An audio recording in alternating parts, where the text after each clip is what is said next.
kick off our webinar. So firstly, welcome to the first webinar series held by the New South Wales Department of Primary Industries Regional Development on Farm Carbon Advice Project. So we have Dr. Aaron Simmons, who will be talking about low emissions agriculture. Now, before we begin, I would like to acknowledge the traditional owners of the lands and the waters in which we gather today. I am on Wiradjuri country and recognise their continuing connection to land, water and community. We pay our respects to elders past, present and emerging, and extend that respect to all Indigenous peoples here today. Just a bit of housekeeping. Today's session will be recorded and it will be available on the web page that you all registered on. So if you missed today's session, that's where it will be located.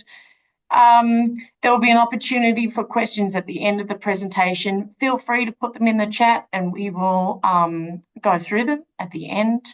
As this is our first webinar, we would love to hear from you, and we have a short survey at the end just to see how we did today and what we can do to improve.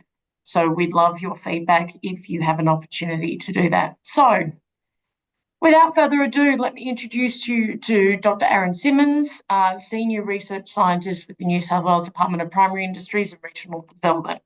Aaron's research focuses on assessing and developing greenhouse gas mitigation strategies for the agricultural sector, and he also assists in policy development, including ACCU scheme methods and the development of international emissions reduction claim frameworks. Additionally, Aaron is the project leader of the Low Emissions Intensity Farming Systems project, a collaboration with GRDC and CRDC, which supports farmers in demonstrating ways to reduce emissions in cropping systems. Aaron will be presenting on low emissions agriculture and the key insights you need to know. So thank you. Rightio. Can you see the right thing, Camilla? Yeah, I can. That looks great. Thank you so much. No worries. Thanks for joining, everybody. Today being the first webinar in this series, what I'm going to try to do is actually give, I guess, a higher level view of low emissions agriculture. So that includes what some of the drivers are around, or some of the drivers for the changes that are occurring, or we see will occur, what some of those risks are, and some of the opportunities, particularly from the New South Wales government in assisting landholders in adjusting to what we see as coming. So hopefully I've tailored the information at the right level. So Camilla said there was a survey at the end of this.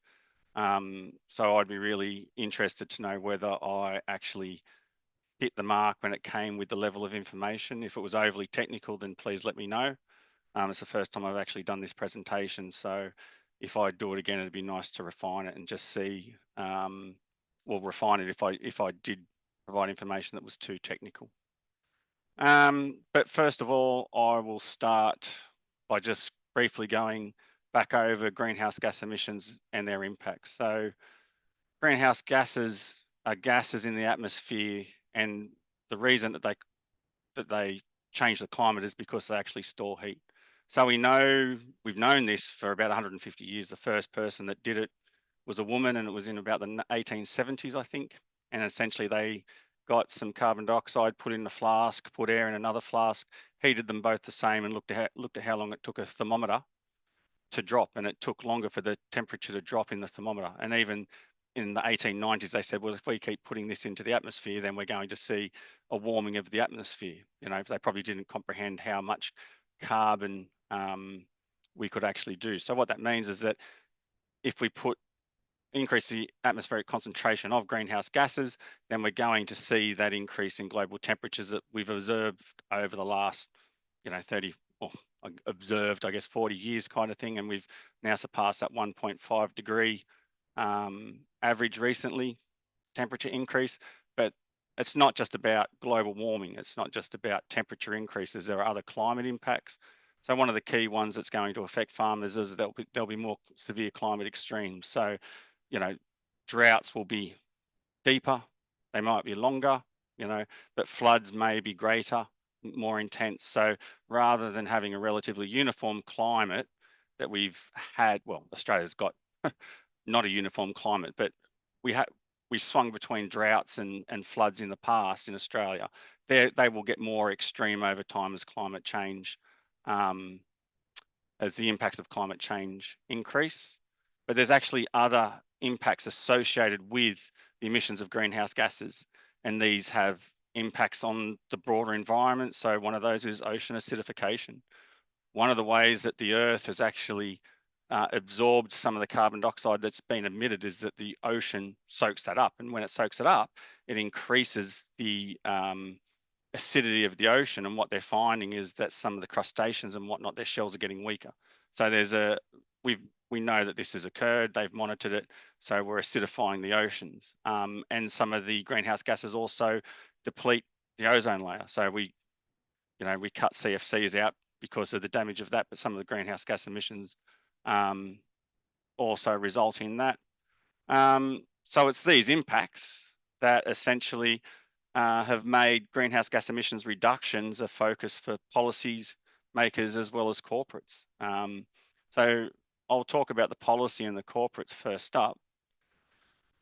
When we're thinking about the drivers of the change that we're seeing. So without a doubt, probably the most fundamental policy is an international policy that most people would have heard of called the Paris Agreement. And that agreement says that the countries that have signed up to it will take action to limit global warming to well below 2 degrees. We won't go into the specifics about that, but limit it to preferably 1.5 degrees. This diagram on the right, it's just a stylized diagram of what the emissions would look like in a pathway to actually achieve that. But the key line we want to see here is this dotted line. So when we look at that dotted line, that is our net carbon dioxide emissions. So that's important because by 2050, we need to be carbon dioxide neutral. And so what that means is that this part of the graph, which represents carbon dioxide emissions, needs to be the same as this part of the graph, which is carbon dioxide removals. And by doing that, we end up with this line where we're at that 0 mark. So where whatever we emit is being absorbed or removed from the atmosphere. And that can be through mechanisms such as, on the land. So that can be revegetation, but there's also technologies out there that are looking at carbon dioxide removals to speed that process up. We need to have a 47% reduction in methane. So that doesn't mean we need to go and shoot 47% of the cows and sheep in the world, because cattle and sheep aren't the only things that emit methane. Methane is emitted from fugitive emissions from natural gas pipelines and whatnot. There's methane emitted from coal mines. So collectively, as a society, we need to reduce our methane emissions by 47%. And so there's mechanisms that we can use in the agricultural sector. They're not necessarily economic at the moment. We'll see how things pan out in the future, but it's not all on the farmers to reduce that methane. And then we've got a 20 to 30% reduction in nitrous oxide emissions. So nitrous oxide is a particularly potent greenhouse gas, and it's associated with the use of nitrogen fertilizers. It's actually emitted by soil bacteria, and it's associated with having high levels of nitrates in the soil. So really, the overall picture that we see here is that we do need to reduce emissions, but it's not, we need to cut every single greenhouse gas to 0 if we want to save the planet. There's recognized targets and pathways that we need to get to, and there's multiple ways that we can get there. It's not all fixated on one particular pathway. If we look at it from a domestic perspective or the Australian perspective, we've now got the climate-related financial disclosure. So this says exposure draft legislation. It's now legislated in Australia. And what that means is publicly listed companies, large private corporations, and even government departments have put their hand up to do this. They need to actually assess what their greenhouse gas emissions are, and they need to report those greenhouse gas emissions. They also need to, in some way, map out what they're going to do to reduce their greenhouse gas emissions. The Australian legislation matches legislation that's been put into law all around the world. And the focus of it was actually around investor transparency, and it was driven by the Task Force on Climate-Related Financial Disclosures. Now that we've got this legislation, the TCFD is shut down. They've said we've done our job, nothing more to do here, because this legislation is actually effective in pretty much every developing country, from my knowledge. Two key things to note is that under the CRFD reporting, organisations need to include their financed greenhouse gas emissions. So how this actually looks like will be a staged approach. So I'm not going to go into that at the moment with how they're going to report them, but a financed greenhouse gas emission means that if a bank has a mortgage across a farm, then they need to actually understand what the greenhouse gas emissions associated with the farm that they have a mortgage on is, so that they can include them in their greenhouse gas accounts and report those under the CRFD. The other thing that it includes are embedded emissions. And so essentially these are greenhouse gas emissions that are in goods that are, or services that are purchased, by any business, but from a farm business perspective, that would be the greenhouse gas that's associated with the production of fertilizer, the production of electricity. If you trade steers, then it's the greenhouse gases that have been emitted by those steers or by the cattle enterprise that bred those steers before you brought them onto your place. And so they're embedded emissions. So there's other terms for these, but I'm going to use the term embedded emissions today. And so these finance and embedded emissions are actually key concepts in what's driving this, the change that we're seeing. The other driver of change are corporate frameworks. So one that people may have heard of is a thing called the Science-Based Targets Initiative. The reason that this is relevant is because under the Science-Based Target Initiatives, an organisation needs to include its embedded emissions and its financed emissions. So any retailer that has a Science-Based Target Initiative target that they want to meet, they need to include the embedded emissions all the way up the supply chain, okay? And this is important because these are some of the supply chain actors that actually have SBTI targets. And this is only some of them, this isn't all of them. This is just to give you an idea of the coverage that actually is out there in the Australian market, or the supply chains for Australian agricultural commodities, as well as the finance sector. So all these people are going to need to report either their embedded emissions or their financed emissions in some way or another. So there's an imperative, because they also want to reduce those embedded emissions or financed emissions. And so that's one of the reasons that we're seeing the changes that are occurring. So what we need to think about, particularly from an agricultural business perspective, is what are they actually asking for? And there's two things that they could be asking for. One, they might be asking for the total greenhouse gas emissions of a business. And what that is essentially summing up the emissions that come from, say, the purchase of inputs, plus you have the emissions from, animals, enteric methane from animals, or fertilizer emissions when you use them on crops, or the emissions from combusting diesel. Then you've got emissions associated with electricity supply.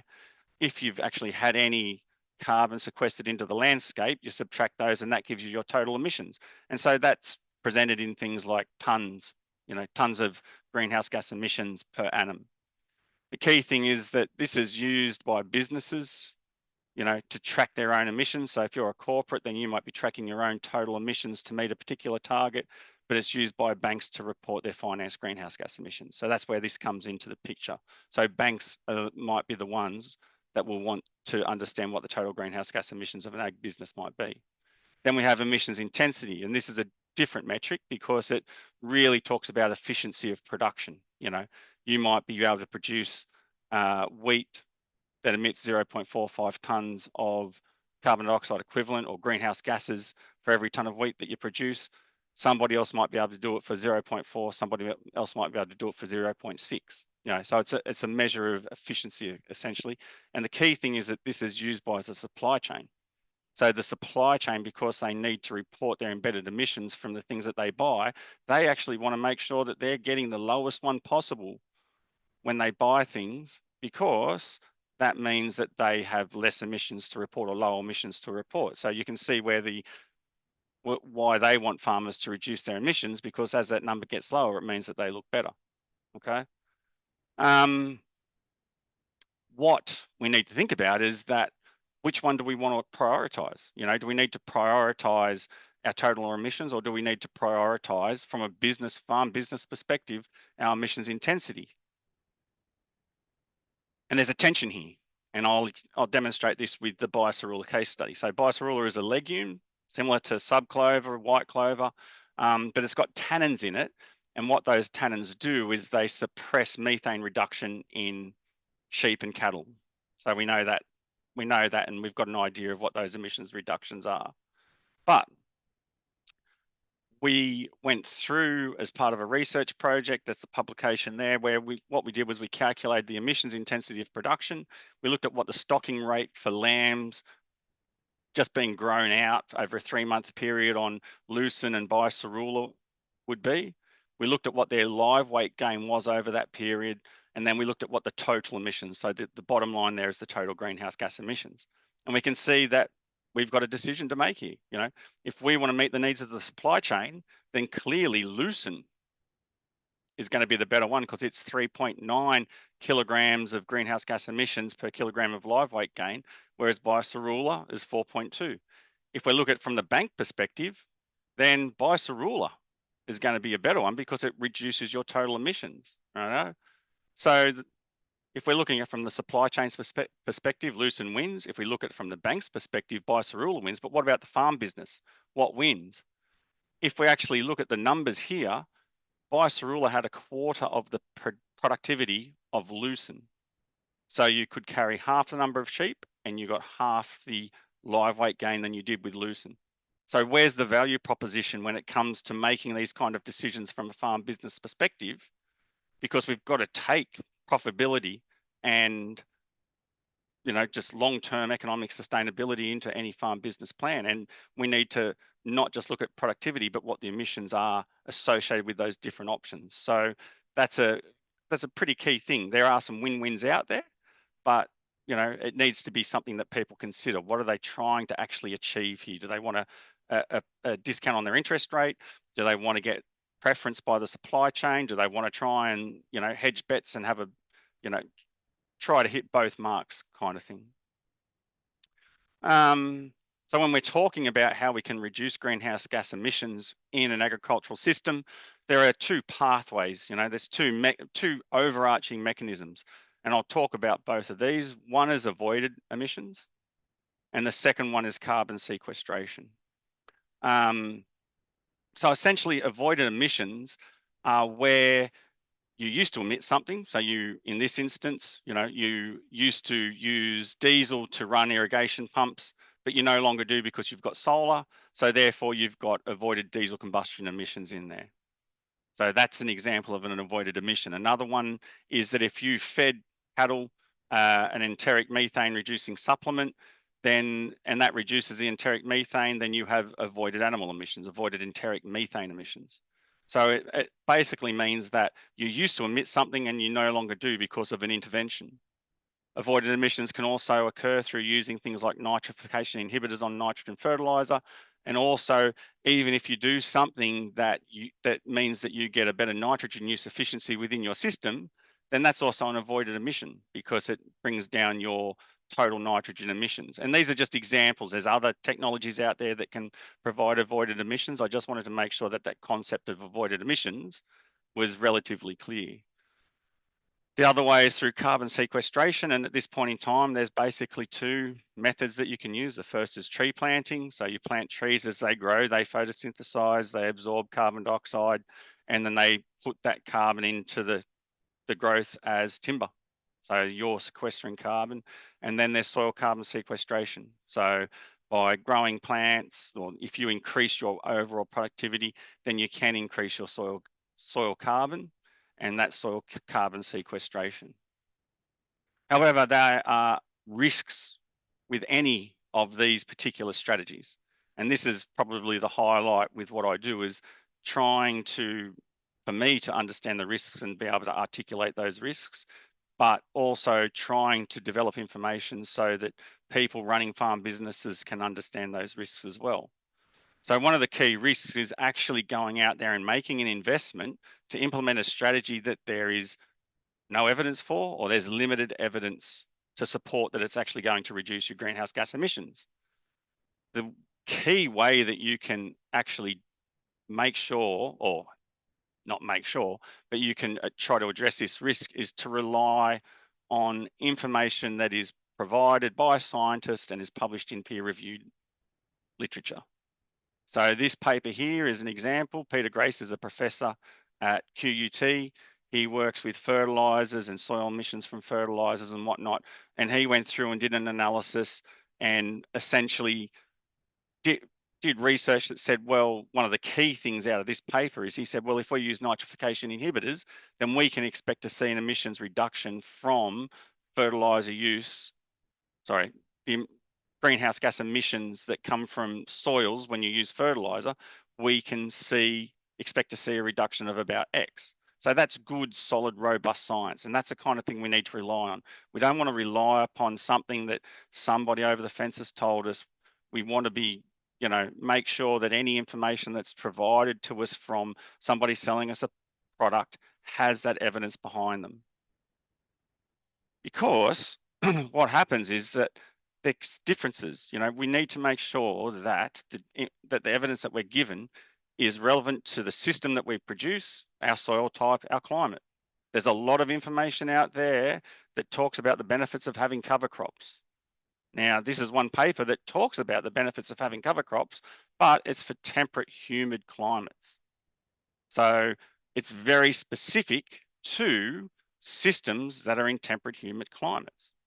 There's not much evidence out there at all at this point in time that cover crops are actually, sowing a cover crop, so sowing a crop in a traditional fallow period, actually has a benefit in Australian cropping systems. The evidence to support that is very limited. So we need to make sure before we go and do something that the evidence is actually there to support that there will be an outcome. Otherwise, it could be a dud investment. If a cover crop uses your fallow moisture and then has an impact on the yield of your cash crop, the next cash crop, then what's your imperative? What are you trying to do here? We also need to make sure that emissions reductions that occur because we make a change to our system meet the needs of the supply chains. And there's a risk around how we do things that they might not actually do that. And a key one is that, as an example, let's say that I'm an irrigator and I grow irrigated grains and I use electricity, and that emits 100 tonnes of CO2 from the generation of electricity. So I plant trees, and in those trees, I sequester 100 tonnes of CO2. So anybody would say, well, we emitted 100 tonnes, then I sucked 100 tonnes out of the atmosphere, so they cancel each other out, right? But under the Science-Based Targets Initiative, they don't. Under the Science-Based Targets Initiative, you can't use carbon you've sequestered in trees to reduce emissions associated with, industrial activities. You can only use it to reduce the emissions associated with other land activities. So we need to be very careful before we go and make a decision about how we're actually going to reduce our emissions to meet the supply chain needs, that it's going to actually have the intended impact. And then there's a risk around actually going out there and participating in a carbon credit scheme to meet supply chain needs. And one of the key risks in my mind is that you probably don't need to. If you go out there and you used to use a diesel no, that's a silly example. You used to use a diesel pump for your irrigation water, and then you invested in solar, that's an avoided emission, and that will show up on your greenhouse gas account when you do a greenhouse gas account. You don't need credits to do that. That just happens, and there's frameworks that will allow people to estimate what their emissions reductions are so they can make those kind of claims. Now, this also goes back to the first point around sufficient evidence. If something doesn't have sufficient evidence to support there's a reduction, it's going to be highly unlikely that there'll be a method to actually account for those reductions in your greenhouse gas account, or to make a claim that you've got low emissions commodities. So you need to make sure that the evidence flows through the entire thing, and that there's actually a method to enable you to claim those greenhouse gas emissions reductions on your own greenhouse gas account, or if you're trying to make a claim down the supply chain.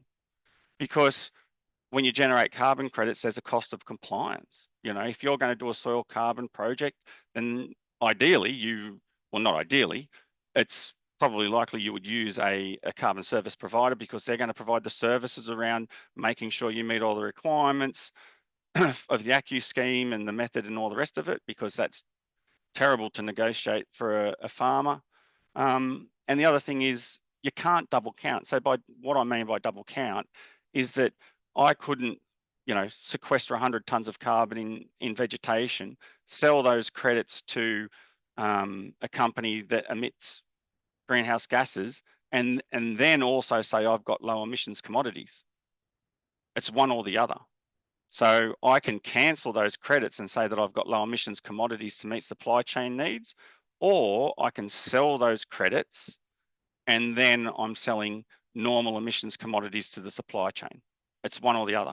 You might be able to, you know, some people, again, might see that there's a strategy there where they can do it and they can sell some and retain the others. But, you know, if you don't actually need to generate those credits, why go through all that hassle? One of the big risks with carbon sequestration is a reversal event. So essentially a reversal event means that, okay, I've undertaken a strategy and I've sequestered carbon, and I can document that, I can make a claim around that, but then it's released back to the atmosphere. One of the key ones is a bushfire goes through and raises trees that you've planted and has sequestered carbon and emits carbon back to the atmosphere. That's a reversal event.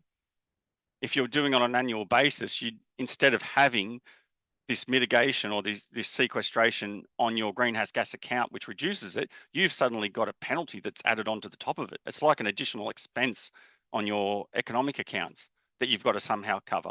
So instead of having low emissions commodities, your commodities that you're trying to sell are going to be higher than average. So there are ways to mitigate that kind of risk, but bushfire is a reversal event with vegetation. And just because you sequester soil carbon doesn't mean that it's there forever. Soil carbon is part of a carbon cycle. And on the left here, these are actually results from a trial at Condobolin Research Station, where researchers went out and they sampled soil in 1999 and, you know, another 3 times, and then went back in 2015 and sampled it. And the context of this experiment was that these paddocks were conventionally tilled, so multiple tillage events each year, and cropped. And so there were 3 tillage treatments that were implemented, and one of them was even put down to permanent pasture. So one of them was allowed to regenerate, and native grasses came in, and it was just grazed. There was no tillage with it at all. And what we saw was that we saw good increases, rightio, and then between 2012 and 2015, some started earlier, but essentially between 2012 and 2015, that soil carbon was gone. In some cases, it was lower than where it was at the start. And that means that the carbon, by losing that soil organic carbon, that carbon was emitted to the atmosphere. So on your greenhouse gas account, that would then go on as an additional emission. So when we look at soil carbon, it fluctuates over time. It's driven by seasonal conditions. So you need to be really confident that you're going to see a change, and that change can actually go on your books. This triangle here is the permanent pasture. So we've got a good degree of confidence that permanent pasture had more carbon in it, even after this drop, than the cropping treatments. But the way that the current soil carbon method in the ACCU scheme works to generate credits is it doesn't consider that, because that's a very difficult thing to demonstrate. It considers what happened between there and there. And that means you're back at square one. You've had a reversal event. How a scheme handles that reversal event, whether you need to pay credits back, will differ depending on which framework you're using to generate credits, but you need to be aware that there could be implications associated with a reversal event when you're relying on carbon sequestration to reduce your greenhouse gas emissions so that you can meet supply chain demand for low emissions commodities. Another risk is assuming that all vegetation sequesters carbon. So all vegetation sequesters carbon, but only at certain stages of growth. On this graph here on the left-hand side, I just had a mental blank. This axis here is the carbon that's sequestered each year in 1 hectare of vegetation that's on land that's allowed to revegetate at orange. And so what we see is that for the first couple of years, there's stuff all, and then we have this big peak at around year 9 or 10, and then it tapers off until we, this is for year 100. So by year 100, you're really not sequestering a lot of carbon. That's your bang for your buck within that first, around that 10-year period. So the big mistake is to assume that I've got 300 acres of bush and scrub out the back there, so that's a carbon, that's going to be good because it's sequestering carbon. It's not. Remnant vegetation, so areas that have never been cleared, areas that have never been modified, they lose as much carbon as they sequester each year. They're in balance. So that 300 acres of scrub or trees out the back, carve it off and forget about it. If you want to go down the biodiversity markets pathway, go for it. But that doesn't count for carbon. That's not a carbon sink. That's not going to reduce your greenhouse gas emissions. I've gone through a lot of stuff so far, but what I want to focus on now is where the New South Wales is actually investing in farmers and investing in extension materials and demonstrations so that farmers can understand this a bit better. The first one is the low emissions intensity farming systems. So that's an initiative that was set up by GRDC, and CRDC are now part of it as well. We're partnering with the Cool Soil Initiative down south. They've been doing work with greenhouse gas emissions. But we've got Fertiliser Australia. Looks like LLS is going to be part of it. A list as long as my arm of people that are all going to be part of it, part of this particular project. And the idea is that when we do extension materials around greenhouse gas emissions and carbon, it's a united voice. Everybody's, singing the same hymn. So hopefully this carbon confusopoly where people just go, what the hell? I've got people telling me this, people telling me that. Hopefully this is seen as a robust source of information, a trusted source of information that farmers can actually turn to and be confident that what's written in there is correct. So this will be done by having on-farm demonstrations in grain and cotton production systems of greenhouse gas emission reduction strategies. For the grain sector, there's going to be a decision support tool that will be developed, and that will essentially allow a farmer to say, okay, so this is what my yield target is. This is how much N I'm going to put on to attain that yield target. I'm going to implement a certain strategy, nitrification inhibitors. There's an additional cost to that. And then it'll say, well, this is what your emissions reduction would be. And the cost of that emissions reduction on a per ton basis or whatever would be X. So it's developing a tool that will actually allow farmers and advisors to provide some information, some objective information. We're also going to demonstrate the automation of carbon footprinting. So rather than farmers having to sit down and put data into a spreadsheet or whatever, they will get an alert on their phone that says X wants to access the carbon footprint for the grain that was harvested on the back paddock, and they can approve that, and it all happens seamlessly as long as they're using farm management recording software. It happens relatively seamlessly. It's all done securely, so you don't have to worry about data getting to the hands of the wrong people. And it covers inland New South Wales, anywhere in the cropping zone, so the mixed farming zone, once you get out where mixed farming dies out and you're in the lower rainfall areas, and north to south. So we pick up that east to west rainfall gradient that you get in New South Wales, as well as the north to south seasonal gradient going from, what did I say, north, going from summer dominant to to kind of winter dominant rainfall. So we're going to be looking at and demonstrating these strategies across all these different systems, different rotations, different soil types, different climates, different rainfalls, that kind of thing. There's also the on-farm carbon advice, and they're the project that's supporting the webinar today.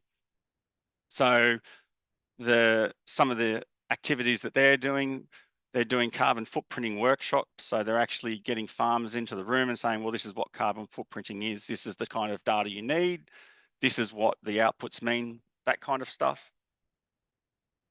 There's Carbon Farming 101 resources that will be online eventually, if they're not online. So there's Carbon Farming 101 resources, which break down the basics. So a little bit more at a lower level than what I'm talking about here today.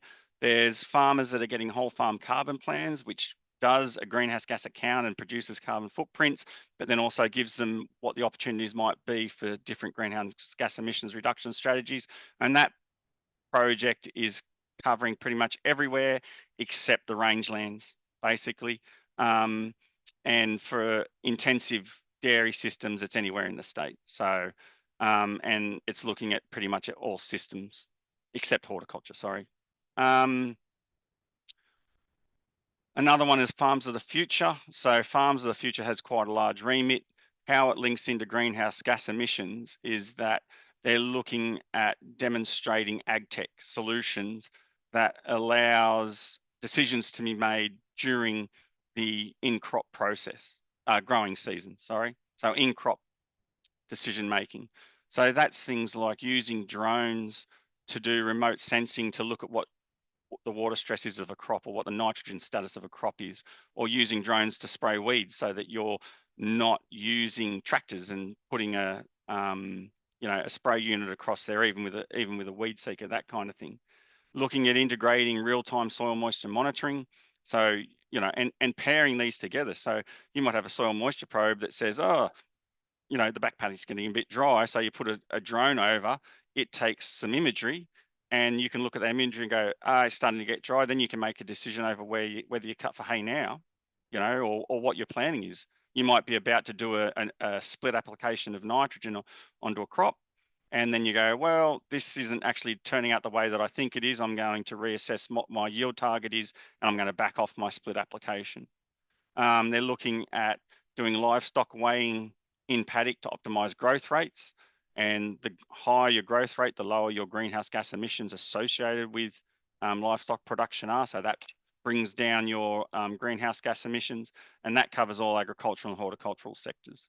So Farms of the Future is a significant investment, and they are pairing up with Leafs, maybe OFCA as well. But definitely I'll be working with Farms of the Future to demonstrate this ag tech in grains and cotton systems. And then the final one that I'll talk about is something that's been funded by the Climate Leaders Coalition. Now, one of the hurdles to adopting greenhouse gas emissions reductions is that it costs. There are some strategies out there that will have a positive cost outcome. What am I trying to say? It'll increase your profitability, okay? But it can be very context dependent. So it might only work in certain situations and whatnot. So what we're looking at for this project is how the supply chain can actually invest within the supply chain upstream, their upstream supply chain, so they can get greenhouse gas emissions reductions. And I'll just go through a slide here to explain this. So let's say that we've got a fertilizer manufacturer, we've got a barley grower. Now, he can implement something which costs $100 a tonne for carbon dioxide to reduce its greenhouse gas emissions. You've got a maltster, you've got Lionco. Lionco is mentioned there because I've got approval to actually mention them now that the project is up and running, or the first meeting will be tomorrow. And then you've got a retailer. Okay, so this is a simplified version. The way it can work is that the maltster has a greenhouse gas emissions reduction target. Now they can go out and they can buy 1 tonne of greenhouse gas abatement, and it costs $40 a tonne. And they can by purchasing carbon credits. Okay, then Lionco can go out and they can buy 1 tonne at $40 a tonne, but because the abatement flows through the supply chain, they're actually getting 2 tonnes for $40 a tonne. They're getting a pretty good deal, right? And then finally, the retailer goes out and buys 1 tonne at $40 a tonne, but in actual fact, they're getting 3 tonnes and paying $40 because, again, you know, these embedded emissions reductions flow through the entire supply chain. So what the concept is that instead of these organisations that have set a target and they want to reduce their greenhouse gas emissions so they can demonstrate, you know, social responsibility to shareholders, environmental responsibility, they say, well, instead of buying carbon credits, we'll cough up and we'll actually fund the barley grower to implement a certain strategy so that they're investing in the supply chain upstream of what they are, which means that the barley grower has the cost covered. They use something like nitrification inhibitors and everybody gets an emissions reduction. Alternatively, they could all say, well, bugger that, let's build a green nitrogen fertilizer plant for a particular region, you know, Northwest New South Wales, because that's where they grow barley, which means that we don't have the embedded emissions associated with fertilizer, which then means the barley grower can buy green nitrogen and then the emissions reduction flows down through it. So the project is a bit broader than this, but my interest is actually saying, well, how do we get this to work? Like, if the retailer's getting bang for their buck and the maltster's not, does that mean there's an equation or an algorithm that we can use and say, well, you know, the retailer, you need to cough up half of the cost. Lionco, you need to cough up, you know, 2/3, and the maltster needs to cough up 1/3, and suddenly we've got a deal, you know. So that's a project that's actually starting tomorrow, and that's my main aim of that, is to actually trial that. And I have got other sectors that are interested in a similar thing. So I'm relatively optimistic that something can happen. What happens, I don't know, but I'm relatively optimistic that there can be an outcome that'll work for all parties and make the adoption of greenhouse gas emissions reduction strategies a more viable option for the ag sector. And I believe that, so take-home messages. Righto, so just some quick take-home messages. Righto, so there's international policies. We know what the greenhouse gas, the impacts of emitting greenhouse gases are. And there's been international and domestic policies set up around that and around greenhouse gas emissions reductions. But the supply chain is where I see I'm seeing the supply chain as the main driver of this change, because they need to reduce their greenhouse gas emissions to demonstrate climate change action to shareholders and consumers. And so the international and domestic policy are overarching principles, and then the supply chains picked that up and said, let's do it. And some of the supply chain people that I talk to, it's phenomenal, some of the reductions that these people have managed to achieve. So it's actually happening. Corporates, organisations, even government departments are actually legally obligated to report their emissions, or they all will be in about 3 years' time under the CRFD. So that's another driver that's actually going to push this along. And agricultural commodities are included in the emissions that they report, either because there's financed emissions for a bank kind of thing, or because the people that are buying the commodities have to report or include the emissions intensity of the commodities that they purchase. There's risks associated with emissions reduction strategies. And I can't think of any actually where I don't think there is a risk. So you need to farmers that have a business and they're considering these things really need to think carefully about what a good emissions reduction strategy might be. And I think most importantly, reach out to people. You know, I'm a New South Wales government employee. I'm happy to give people, informal advice and to guide them to resources and whatnot. Reach out to people and make sure you're getting the right advice from the right people so that you're making the right decision, because making the wrong decision or the wrong investment could have negative economic consequences. And New South Wales farmers aren't being left in the lurch. You know, there's a range of programs that are being either already in place or are starting to roll out now, like LEAFs, I'm hoping to get some stuff out for maybe split end applications in this winter grain season. So there's a range of programs out there that are either developing strategies or that they're assisting developing extension materials to assist farmers to adapt. So tap into those, utilize those. That's what we're here for. You know, and we can all work together to identify where these pathways are, because farmers are just as critical as researchers, bureaucrats, and everything else, because we need to understand what works, what doesn't, why it doesn't, and that's why I want on-farm demonstrations, because I want to find out why things work and why they don't work for farmers when it comes to grain and cotton production systems. And I think that's it. That is it. Well done, Aaron. I'll stop sharing. Thank you so much. Such a great presentation. Are there any questions from the floor? Would you like to put your camera on and unmute yourselves? And yeah, we can have a discussion. Fran, do you want to come off mute? Yep. Hi. I just want to just clarify, there was a slide there that had I think it was 100 tons of CO2 produced, and then you had 100 tons of sequestering from tree planting.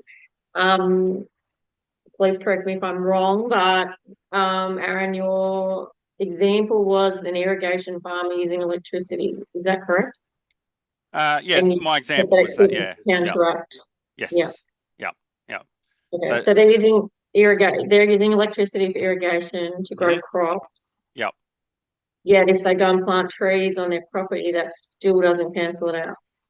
Under the SBTI, no, it doesn't, because the SBTI only allows what they call flag removal. So flag is forest, and I can't remember, forest, land and agriculture, maybe. I've had a mental blank. They only allow flag removal, so carbon sequestration in land activities, to offset or counterbalance emissions from the land sector, not emissions from, you know, industrial activities for energy or for fertilizer production and that kind of thing. Completely inconsistent with the way that we do our state and national greenhouse gas. I was going to say, like, it's electricity, they're using it for irrigation to irrigate their crops. Yep. It's on their farm, yet trees don't cancel that out. No. Sorry, just to follow up that question, can I just butt in there and ask, so what if it was some sort of direct farming activity like enteric emissions from animals? Could you use that sequestration? You could. It doesn't have to be specifically some sort of land clearing that it's offsetting the sequestering. No. Okay. As long as it is an emission from the land sector. So, okay, so any kind of ag activity would count under that. Okay, yep. Thanks, Aaron. So just to be clear, I don't actually know, because I've just realised that I don't know.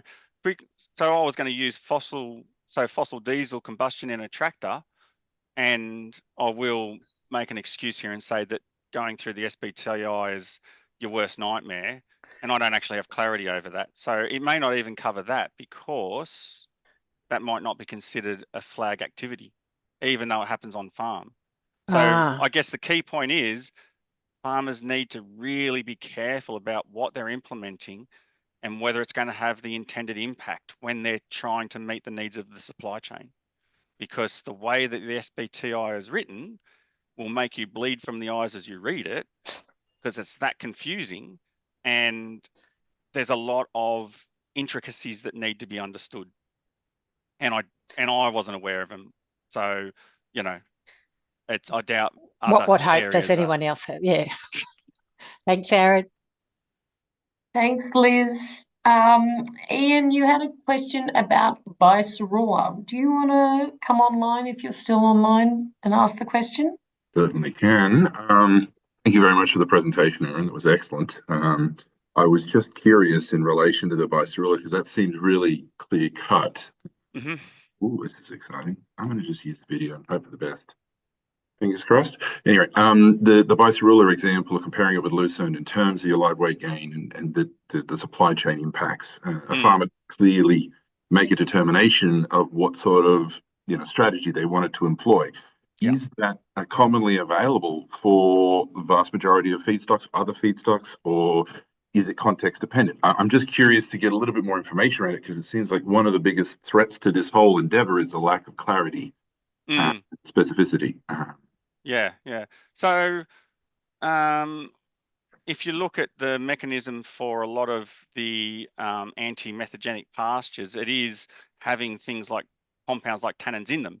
So there's a lot of anti-methagenic pastures, and they're the last thing in the paddock that the animals will want to eat, because they taste like crap because they're full of tannins or whatever. So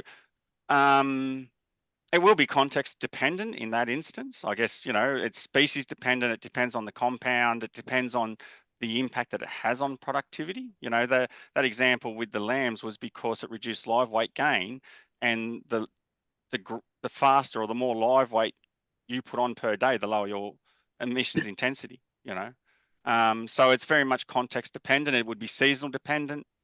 So if it's a dry year, you might have more tannins because they're not getting the growth they thought they would. But it also applies to other strategies. So there's always potential trade-offs where you're going to hit one target and you're going to miss the other. Doesn't matter what system you're looking at. Yeah. Okay.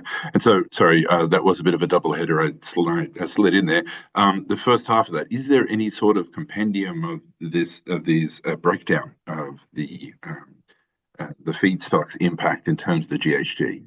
Is there any sort of, that's obviously from a paper, but is there a single source of truth or any number of sources of truth? Trust me, I'll take any at this point. So I can send you that paper, because I don't remember what's in it, but hopefully what you want is in there. Is a review of any methagenic pasture species with the mechanisms. I'm pretty sure it reports whether there was productivity impacts associated with it. So that would be, at this point in time, that would probably, for Australia, that would be the best source of truth. So that was only published 12 months ago, kind of thing. Awesome. Thanks very much, Aaron.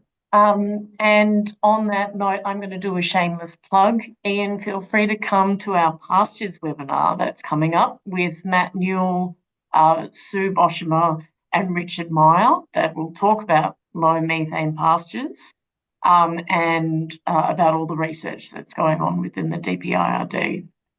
And I've just put the link in the chat. Now, are there any other questions from anyone else? No? Fabulous. Okay. So, as mentioned earlier, if I could possibly get you all to fill in our survey, I'm just going to put that in the chat also. It's a 5-minute survey. Please tell us what you thought of today's event and any other topics you would like to hear from us. I've also put the link in for the full webinar series. We've got today's one and then 2 others. They will be monthly at the beginning of the month. And yeah, we'd love to see you again. But thank you so much, everyone, for coming and being a part of today. It was fabulous. And Aaron, thank you so much for your time and for kicking off the event. It's lovely and great information. Yeah, thank you so much.